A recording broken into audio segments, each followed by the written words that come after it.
The following is a special on-location edition of Higher Journeys.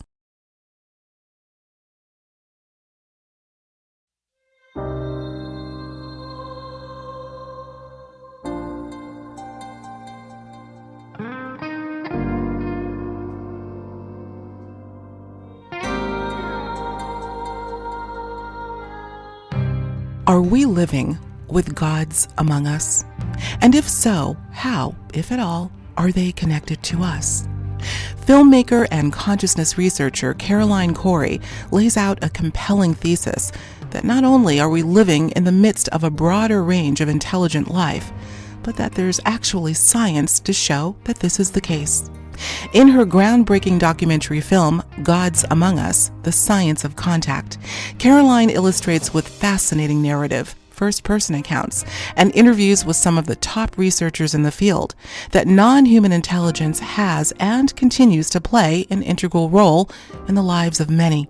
I sat down with Caroline on site at the 2017 Contact in the Desert to discuss her film and the paradigm-changing implications that no longer can be denied.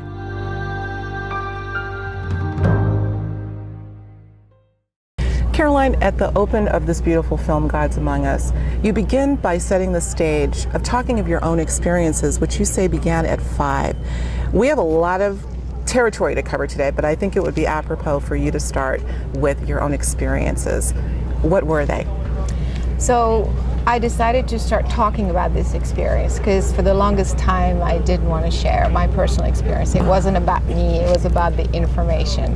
But I feel at this point it is relevant because so many people can relate to an experience like that they had, or they have children that have invisible friends or can see spirit or what have you.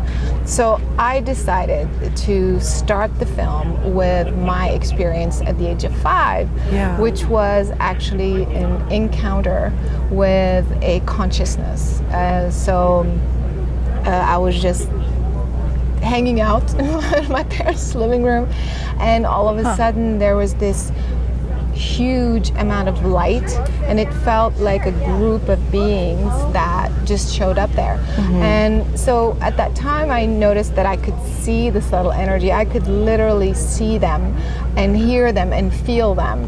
So more than one? Yes. Okay. So it looked like kind of like a bubble of energy. But as I connected with them, you know, the brain doesn't function in the same way as you and I are talking right now. When you come in contact with that sort of energy, it's kind of like your entire brain merges with that consciousness. And I could just understand everything about them in that split second. And we started communicating telepathically. So they kind of showed me that when they were trying to convey something to me, it was condensed in one code, a tiny little code that gets transferred into my consciousness and then gets translated by my human brain. So needless to say, that experience was huge because it set me off on a new way of discerning subtle energy, discerning different beings, and understanding that we are communicating telepathically with invisible. Even unconsciously, would you say? Absolutely. Is this going on? Okay. Absolutely. Well, okay, we're just coming out of the gate here, but I have so many questions already. You have such a lucid way of distilling how that process is happening, and you do actually go into the telepathic component in your film.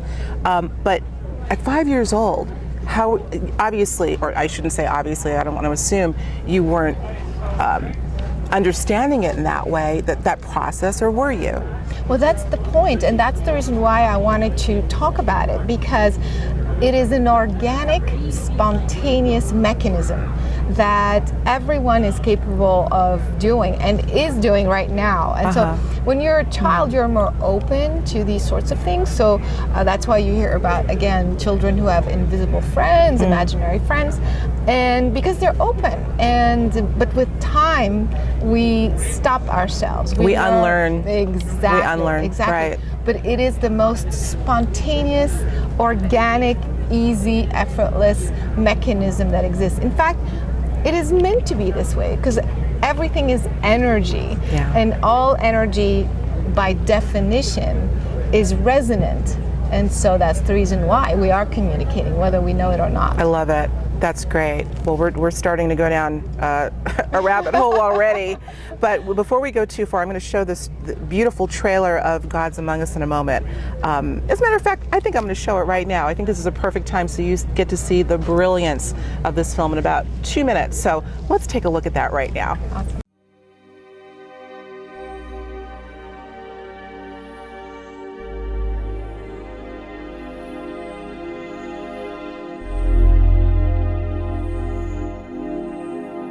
Quite a few extraterrestrials wandering around, the humanoid ones. So we've got them walking amongst us. They weren't human at all. These were extraterrestrials standing there examining me in the room. I thought they were very elegant, about 7 feet tall. They live aboard their spacecraft, which is sort of in Earth's atmosphere. They would bring me to the planet and introduce me to other kids my age, and we would play together. And I asked him if I could hold his hand. I wanted to know what it felt like to touch them. And I wanted to know it was real. So what you do is you take the experiences that people talk about and you operationalize it. How is this even possible that higher dimensional energies can be downloaded or brought down into our ordinary 4 dimensions of space-time reality? The quantum wave, which is the description of all nature, instantaneously propagated the consciousness of the Houston handler to the moon. This is not an American phenomenon. This is not a Western phenomenon. This is a global phenomenon. There's not only thousands, there's potentially millions of people out there that are living this double life. They will lead us into telepathic abilities. They will lead us into abilities to heal ourselves, to literally change our body. DNA treatment number 2. What's interesting is the actual number, the magnitude of the changes that I've been seeing in the past when energy treats the DNA. This is a robust, strong effect. There are layers of codes. There's thousands of codes layered on top of each other. You touch one part, it touches 10 other parts. All of this information is actually following lines. It comes through this multidimensional grid system. This means interdimensional information is going to happen instantly in locations like these. Human DNA in our body can exist as a toroid to bring in higher dimensional energies into our physical body, convert them into electromagnetic fields, which then the body can use to regulate the physiological and biochemical processes associated with healing. I believe this is the theory of everything.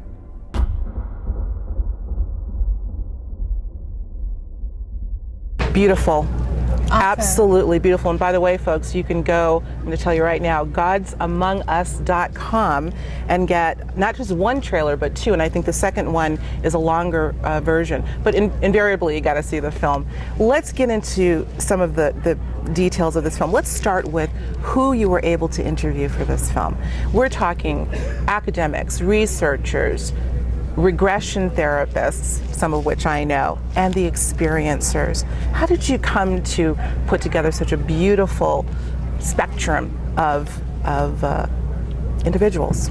So what I wanted to do was not just talk about it, because you can go to YouTube and there's lots of people talking about it. And what I wanted to do is make it a real, credible phenomenon. Because it is real, because it is credible. And so that's the reason why I chose experiencers that felt very authentic to me, and also researchers that were extremely credible. You know, and the scientists, so what's very special about this film is the science. So I wanted to bring the science of that mechanism. How does it really work?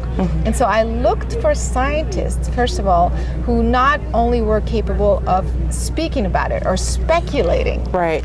I wanted scientists to have done research even in that area. And for example, the first scientist, the first scientist that I wanted to have was Glenn Ryan, because he has done a lot of research and experiments on human DNA. And I was very much wanting to do something with that. And you did? We're going to talk about that. Oh, this is great, folks. Okay. Yes. Yeah. And also when we spoke about the mechanism, the mechanics of the universe, I didn't want just any sort of quantum physicist who can speculate. Again, I looked for a specific person, Dr. Rudy Shield, who is an astrophysicist from Harvard Smithsonian. And because his specialty is black holes. And black holes in the scientific community, everybody is still kind of wondering what it's about, what it's for. But for me, having worked with consciousness and unconsciousness all this time for many, many, many years, I understood the relationship between black holes and what we call 0 point and geometric alignment of the human brain with a cosmic web that allows or can explain telepathic communication with other dimensions, and so on and so forth. So that's why I had to have him. Yeah. Well, again, a great lineup. In fact, we'll mention a few of the names. We'll start with one of my faves, Mary Rodwell. Oh, yes. What I loved, Caroline, is that each individual, although there was a common thread and really a credibility that woven together collectively, they made that case. They each came from a different perspective that really added credence to the entire picture. Mary Rodwell, Barbara Lamb, whom I also know quite well, Dr. Dean Radin, who doesn't love, from IONS, David Jacobs, Rebecca Hardcastle Wright, the list goes on. And I want to talk about some of the things that they said and also the experiencers. But getting back to the science part of this, and you make that pretty clear up front, what it is you were trying to accomplish or convey to the audience in building this case.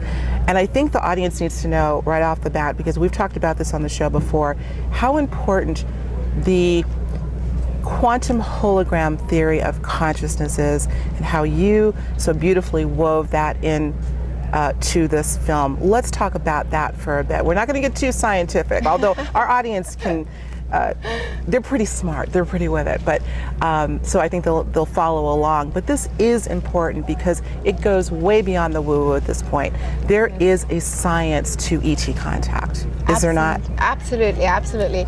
So what I started to talk about with these scientists, I started talking about the structuring and patterning of space itself. So with the structuring and patterning of space, we realized with Dr. Shield that actually explained how telepathic communication happens from the physics standpoint.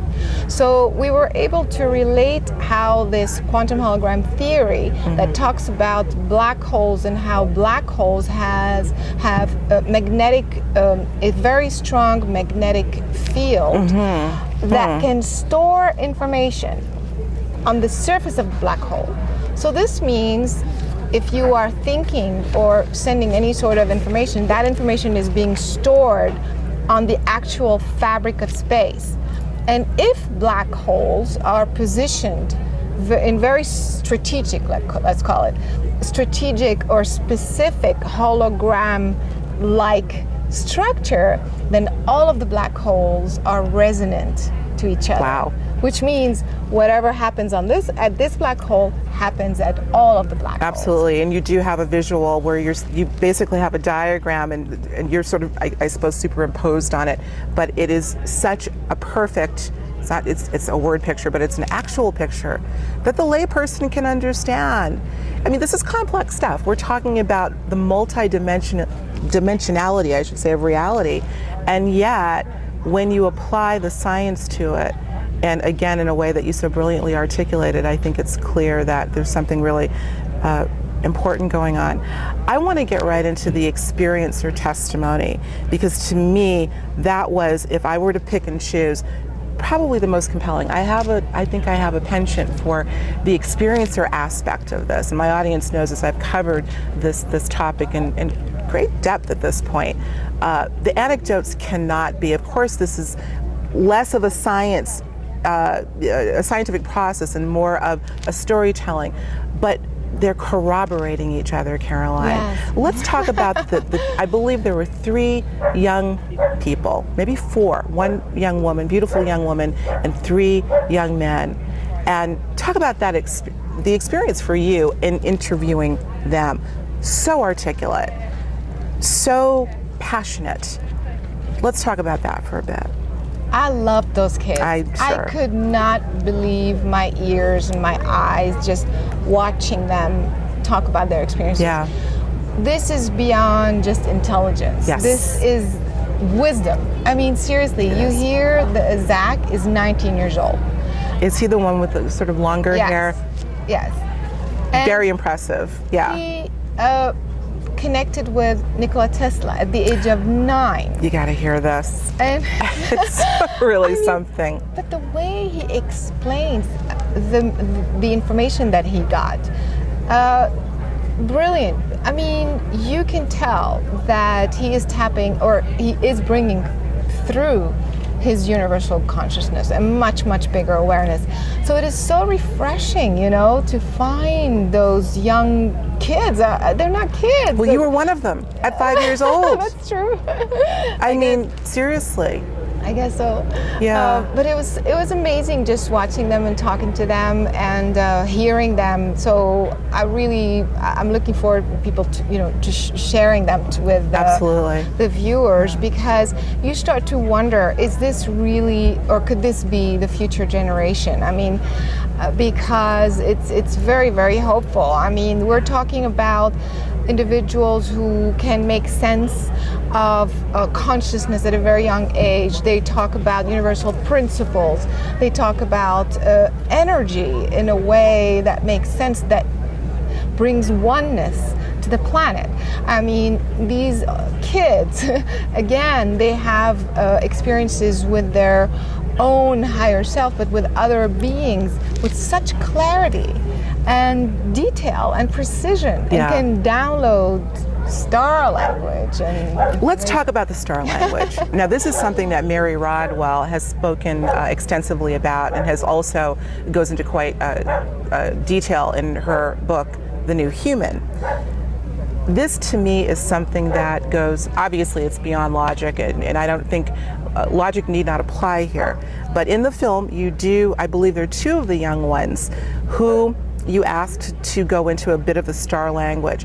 Let's talk about that a little bit, and I don't know if we may be able to get a little piece of that footage as well to hear this. Now, obviously, most people are not going to understand what this means, but again, look at the hand signals or the hand language that accompanies the body movements, and let's look at how they're interpreting or translating to get the star language through telepathy. So it's kind of a 2-part thing I want to tackle here. Let's talk about the star languages. What are they, and how are they coming through the voice?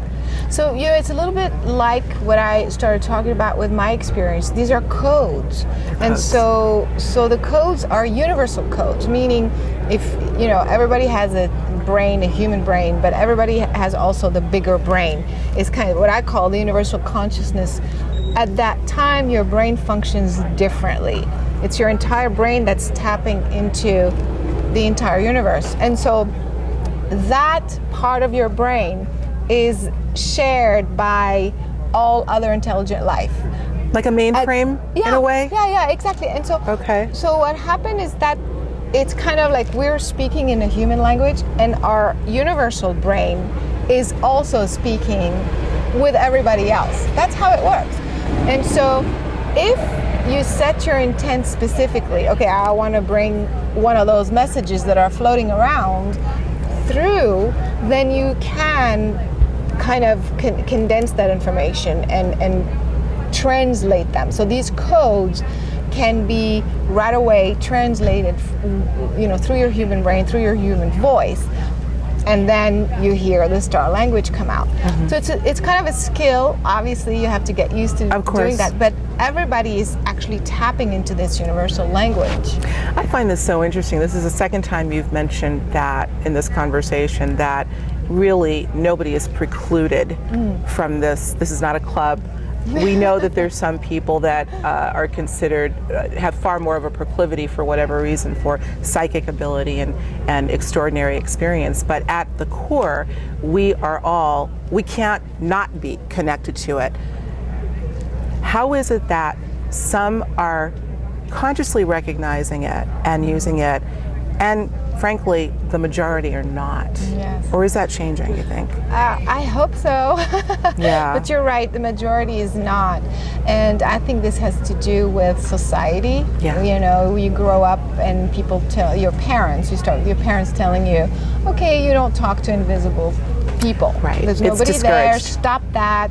You know, it's you know, so you start getting that feedback, and also the educational system, of course, does not support that.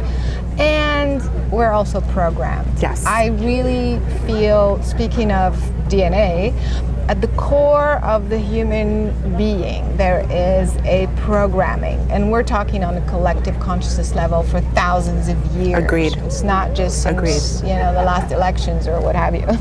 So there's something very fundamental at the core of the human consciousness, and that programming has to do with I'm not good enough. It's based on lack. It's based on separation, limitation, on competition, comparison. That makes you separate from others. And because of that, when you have some sort of connection with the divine, it's almost, and I see that because I work with people on one-on-one, sometimes helping them process that experience, and because sometimes it's traumatic and misunderstood. I noticed that at the time that you are having this divine experience, sometimes it's an amazing, beautiful experience, but that programming kicks in. Who am I to connect with this angel? Right. Who am I to have this almost a sense healing? of guilt, Exactly. or inadequacy. Exactly. That's a big thing. And, and then you shut it off. Right. So, right. And sometimes the fear kicks in. Sure. And then you create trauma around it, and you know the rest of the story. Yeah. Well, you got it. I'm tempted to go down that rabbit hole, Caroline, because I think that is and my audience knows we go to those little black corners in terms of what went wrong. Yeah. We could talk about the fall from consciousness and what or who is behind it. But you know what? I'm gonna put that on the back burner for a little while. We may come back and tackle that at another time. But I want to stick with the positivity of this, because this is a film that is positive. It's inspiring. It is confirming to all of those that may be in that category that you just talked about. They're having these experiences, they can't quantify it, and then, aha, I'm not the only one. How many times do we hear that? Thinking you're in a little box having these experiences. So that's a big factor. Let's talk about what I would say are the three primary areas that you tackled from a scientific or a quantum perspective, and that's, again, the telepathic link. PK, psychokinetics, which is phenomenal, and the 0 point field. If you could say maybe a thing or two, we've talked about the telepathy a bit, if there's something you want to add, but I'd like to, because I think you were so strategic in how you weave those themes together and segue so beautifully from one to the other. The PK, psychokinesis. I think most of our audience probably knows what that is, but for those that don't, let's talk about that for a minute and how that plays into this whole thing. So again, I wanted to bring as much science as possible on camera and not just talk about it. And so we were so lucky that not only one person, but one physicist, quantum physicist, Dr. George Weiss, has been working with telekinesis and psychokinesis for a while. And what it is, actually, it's the ability of your consciousness to affect your physical reality and an actual physical object in a non-causal way, meaning without any understandable or in a way that cannot be understood by science today anyway. And so we did an experiment on camera as well, where he demonstrated that he was able, by focusing his intent, he was able to move an object. Now the implications of that is massive, because what this means is, wait a minute, if I just moved this little piece of object without touching it, is it possible that I could direct my focus maybe on something, an organ in my body, and shift something in there, maybe get a bacteria out or some sort of something out? Why not? I mean, this is huge. It's actually what we call mind over matter. That's right. And so the reason why this is very, very important in the film as well, in the context of the film, I wanted to include it to explain how something outside of us that is sending their intent on us, is it possible that they could be affecting us, or are we all crazy? And so that was the way we introduced it in the film, and we showed that it is possible that someone's intent directed at one physical object, whether it be a UFO, flying a UFO, wanting it to move in this direction or move in that direction, or at your body, wanting it to teleport here or there or what have you. Or also the experiments we did with the DNA that also supports. We're going to talk about that too. Yeah, that's the big success story. Yes. You know, I want to say, for the record, folks, you will soon see when you see the film that Caroline is not just the creator, the producer, the director, the narrator, but the, can I say guinea pig? She put herself into using your own wonderful skill in terms of affecting DNA. I don't know if I want to spill the beans right now, but again, just completely impressive. Yeah, go ahead. Yeah. Well, I mean, like I said, I've been working with consciousness and healing for a very, very long time. That's how I started. I didn't start out as a filmmaker. I became a filmmaker to demonstrate, to do this, to show all of this work in a film, on a film platform. Right. But so I've always worked with healing energy and things like that, and I know that I've affected many. I mean, you have test results. You know, 1 minute is this, and then the next minute is not.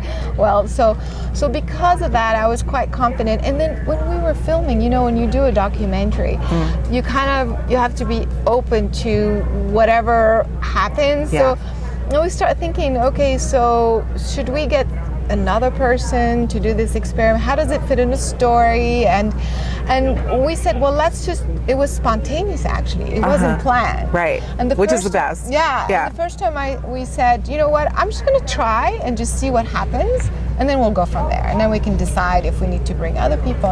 And of course, we tested the DNA with a DNA sample, and we projected energy, and the results were mind-blowing. I mean, mind-blowing. The hair standing on your arm sort of thing. Wow. The scientists could not believe what just happened. Yeah. I mean, do you have any outtakes that, or you know, little pieces that we're not supposed to see, but be really like the, oh my God, it really worked? Do you? It would be great to show those. Well, yeah, I mean, so actually, yeah, when we were there, a few things happened that were like crazy. Yeah. I mean, the machine just like, whoa. And then so the scientist said, this gotta be, it's a mistake. It's gotta be a mistake. He was like retesting it over and over and over. And there are other things also that we did that we are not in the film, because at one point you have to start editing. You know, you have to. And this is going to be a series, so we're gonna. Oh, fantastic! Yes. So we're gonna put more science in the next one for sure. But another experiment we did was also very spontaneous.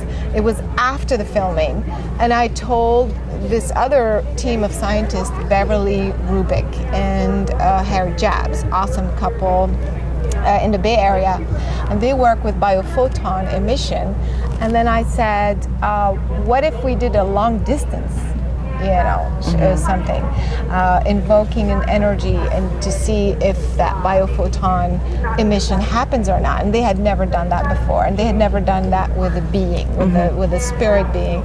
So again, they were blown away. Their machines were, and just for the viewers, to make sure they understand that we were doing it scientifically, meaning what happens is you have to do it over and over and over and measure it. So it wasn't just like it's replication, right? Yeah, just to make sure that it's out there. We tried to show it in the film, but with the editing, just to make sure that we went through the rigorous, proper way of doing it scientifically. Absolutely. And measuring it over and over. Wow, beautiful.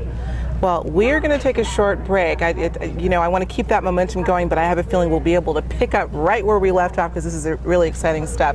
So hang on, folks. We're going to take a quick break, and we'll be right back.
The destination for transformation. Okay, we're back, and I am chomping at the bit because there's still some juicy stuff I want to get into. This to me was really, really corroborating. I'm going to use that word again. The youth, the experiencers, talking about recognizing each other during a so-called abduction experience. I don't even know if that word was used too much, but when taken aboard craft by these beings and recognizing each other, those that they knew on or know on the earth, and recognizing these their peers essentially on the craft. Tell me about that. That's what was so fascinating, because all of these people we interviewed don't know each other. I mean, like, they've maybe have heard of each other, I'm not quite sure, but when we interviewed them, they did know at least of the other people's stories. So that's what was so fascinating, because they were saying the same thing. And actually, in terms of editing, that was so interesting. We used a technique called intercutting, which, cutting from one interview to another, because the stories were, even if we had scripted it that way, it wouldn't have been better. People were pretty much finishing each other's stories, and they were all saying similar things about being on that ship, and not necessarily as an abduction. Sometimes they were taken there to be taught something or shown something, and they were meeting other people on the ship, especially the children. They remembered other children that they met on the ship, and then they were also meeting them in real life. I mean, how crazy is that? So are you saying that the 3 or 4 young people that you interviewed that are featured in the film, who did not know each other prior to, recognized, so they were together on the craft? Is that what you're saying? Oh no, not these 4. Not these 4. Okay. But they were all. But this was a common theme that you were finding. Exactly. That's really amazing. Exactly. And even the adults too. Let's talk about that. Yeah. Yes. Yeah. So they would all say that in their personal life they would meet people that they had met on a ship. So I mean, it starts to get like, what? This is always the $1 trillion question. Well, maybe not, because I suppose the experiencer would know. Is this a physical removal from, or is this a physical phenomenon? Yeah. Or is it a holographic or mental phenomenon, or both? Are these individuals, are they telling you that they were physically taken? Really? Yeah. No, it's a good question, and it's actually both. It's both. Yes. I think maybe most of the time it's the consciousness that's taken on board, and then the consciousness has an experience, and then that consciousness is returned to the body. That's one way. Sometimes the actual body is taken, in which case you are actually transported in a actual ship somewhere else. But like, let's say if the ship is very far away in space, in that particular case it would be your consciousness transported. Mm-hmm. So it's both. It's both. Yes. I find that interesting.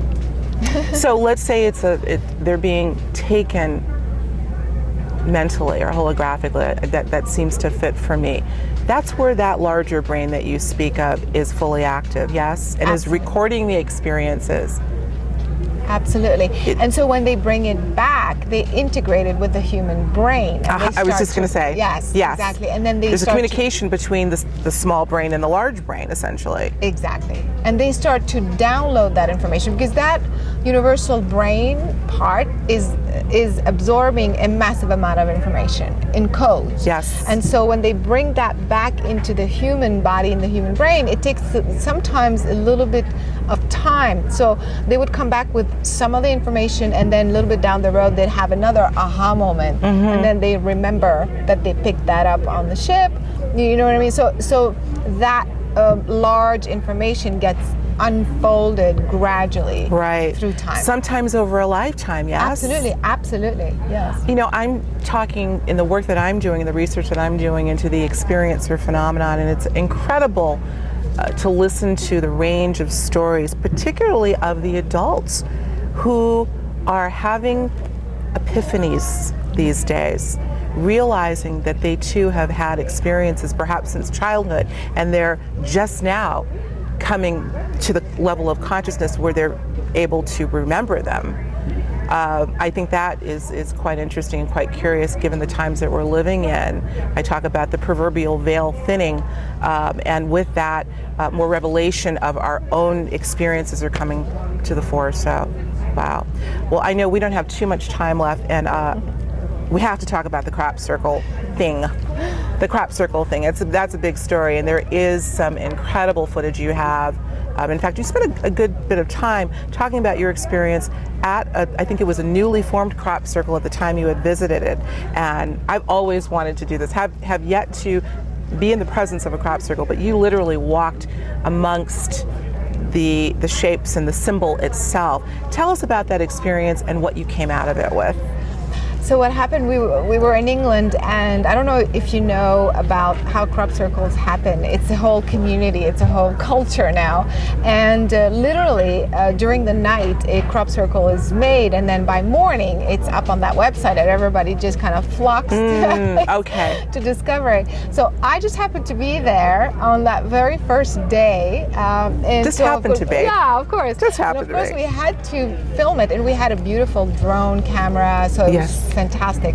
So I wanted to bring that, speaking of contact, so we're coming in contact with what is that information, speaking of symbols.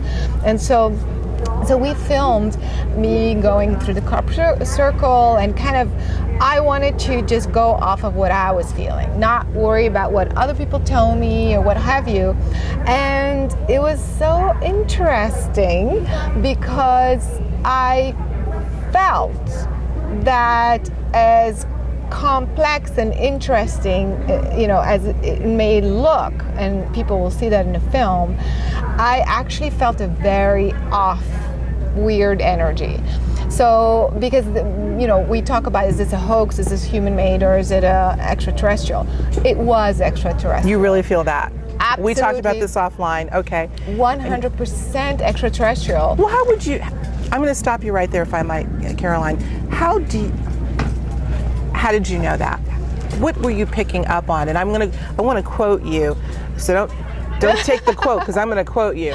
But you're certain that this was not a man-made, this wasn't, what, Dan and Dave? Yeah, absolutely, I'm certain. And like I said, I've been doing this a very long time. Since the age of 5, I can discern subtle energy. I can discern very, very, very clearly.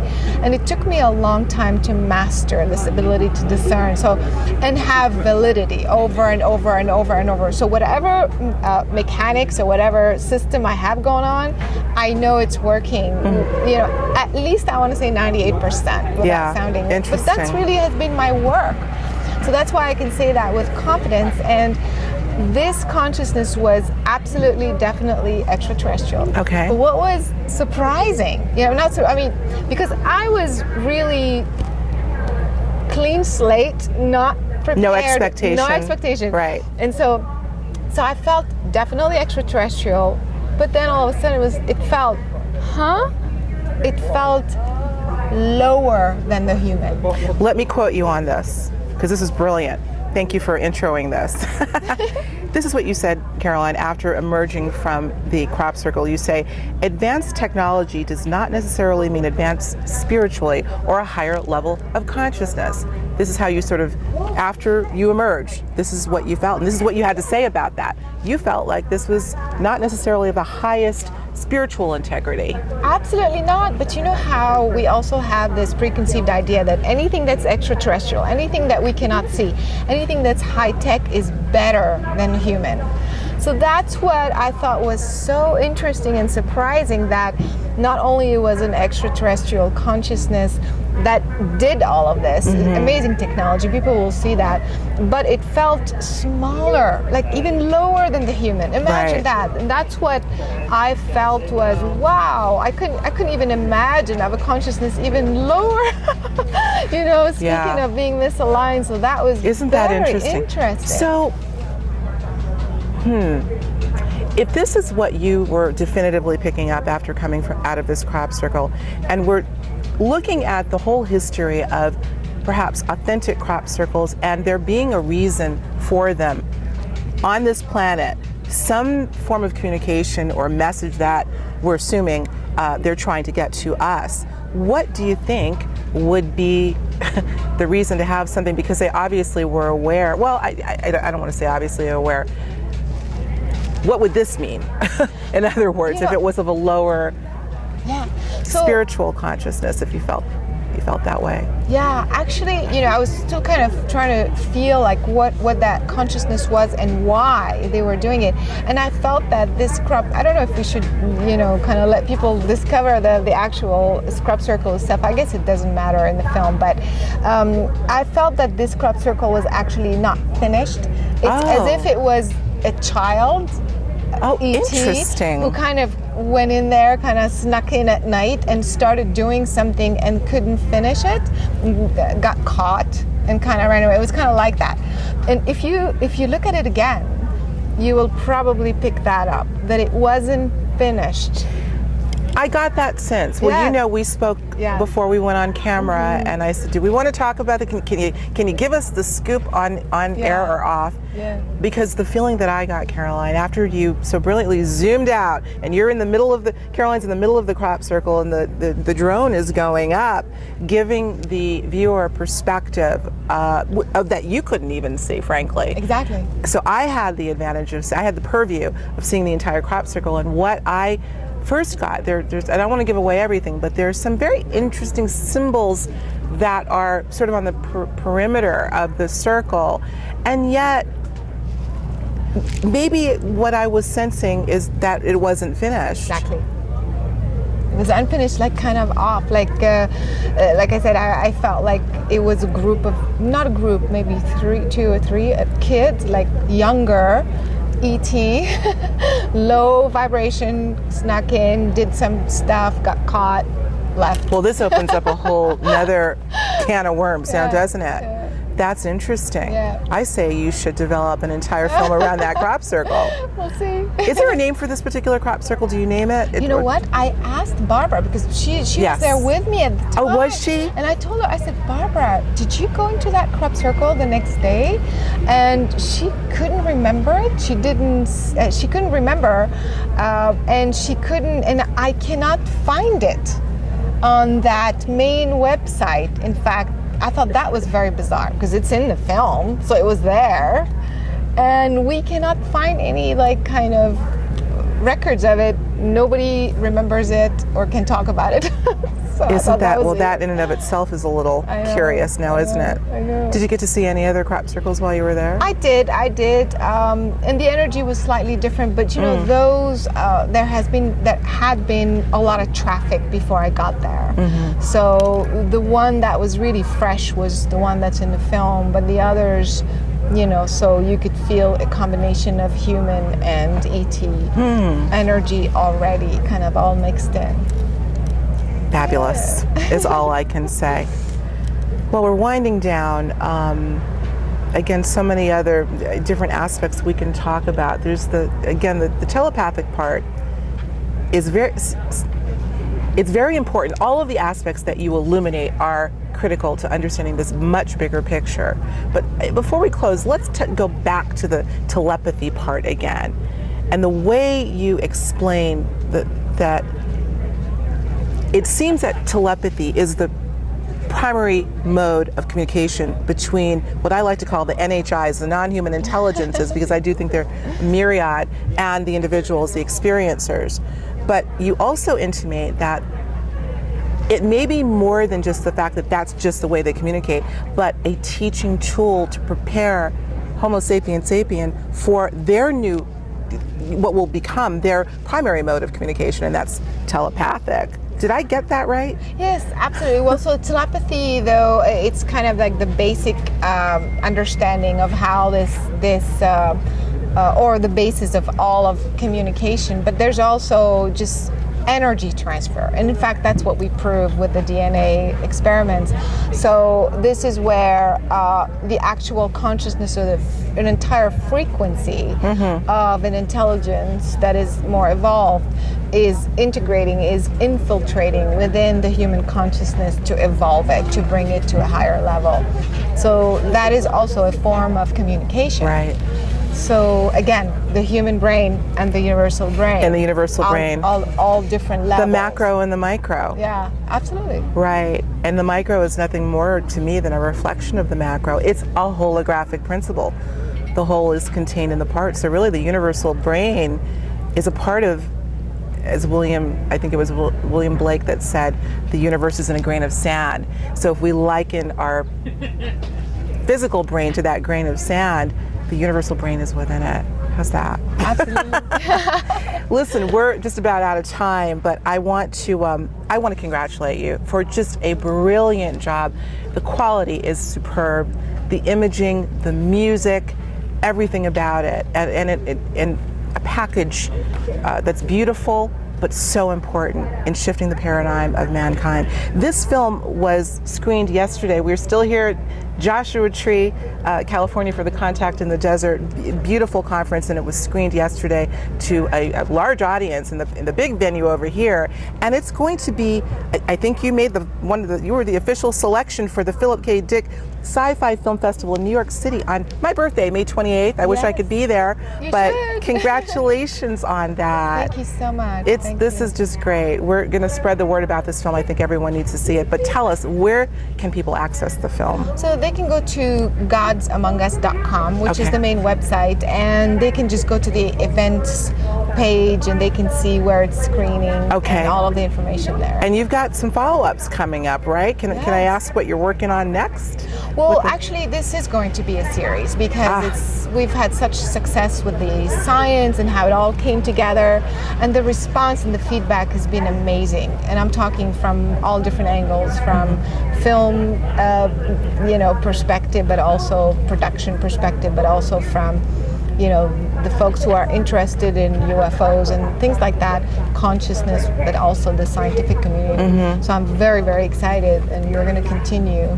So if people are interested, if people have experiences, for example, and they want to tell us about it, they can also, on the same website, godsamongus.com, they can go to community and fill out the information. That's great. And we can try to... We'll make sure to have maybe the slash page linked as well. Perfect. So, well, what can I say? Caroline Cory, congratulations, my dear. Thank you so much. This is brilliant. GodsAmongUs.com. Go there right now and enjoy. Thank you so much for being here. Thank you for having me. Thank y'all for being here too. Take care. Thank you. What I found most enlightening about this film is not just that non-human intelligence is here and that we are absolutely linked to them in some way, but how we are reminded that our inherent power to create, to translate, and to literally travel the stars is also within our reach. Perhaps that's why they are here, to show us. Isn't it time we finally pay attention and give this matter the importance that it deserves? Our survival may just depend on it. Please have a look at Caroline Cory's film, Gods Among Us, and see what her amazing thesis awakens in you. As always, I thank you for tuning in to Higher Journeys. Until next time, I'm your host, Alexis Brooks.